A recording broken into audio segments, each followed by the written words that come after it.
Hi there and welcome to this 2-minute tips video, and today we're going to focus on how you connect your Z series camera to the Nikon SnapBridge app.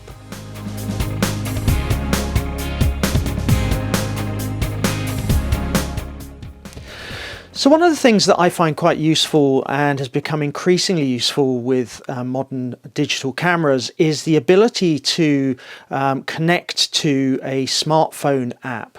And for Nikon, this is the SnapBridge app. It's available for both iOS and Android. Today I'm going to be looking at the iOS version, however they are very similar. And I'm going to be focusing on how you connect your camera to the SnapBridge app. So if you go into your smartphone and select the SnapBridge app, and the first time it loads, it will download some data. And if you haven't connected a camera before, it will give the option to connect a camera, or you can hit the gear button at the top right hand corner of the app, and there you can add camera. Once you've done that, you will get the option to pick the type of camera you want to connect. So in our case, it will be the mirrorless camera, the second option down, and then select pairing Bluetooth. Once you've done this, you need to go into your camera menu and select the setup menu. Scroll down to about the 4th page, and the second option down is connect to smart device. Go into there and select the first option, pairing Bluetooth.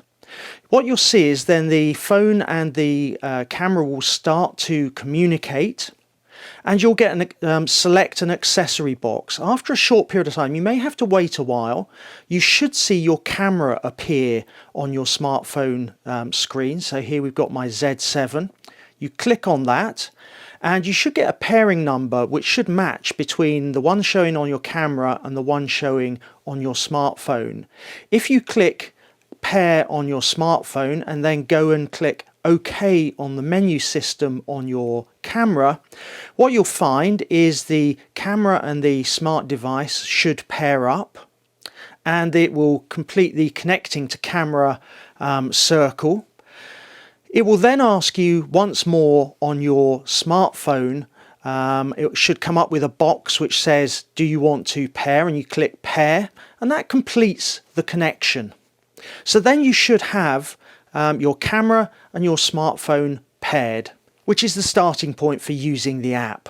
I'm going to cover the functionality in the app in a longer video, but hopefully this has been useful for you in how to connect your smartphone and the SnapBridge app to a Z series camera. It's pretty similar for other DSLRs. It can be a little troublesome, and if it is troublesome, sometimes you've got to go back and unpair on your smartphone, reset the network settings on your camera and completely take it back to the ground zero and start again. It is a bit clunky. Hopefully you'll be lucky and it will pair the first time. I hope you found this video useful. Let us know in the comments below whether you're using SnapBridge and how easy you found it to pair your camera. If you've enjoyed the video, obviously hit subscribe, hit the notification bell below, and I look forward to seeing you in a future video.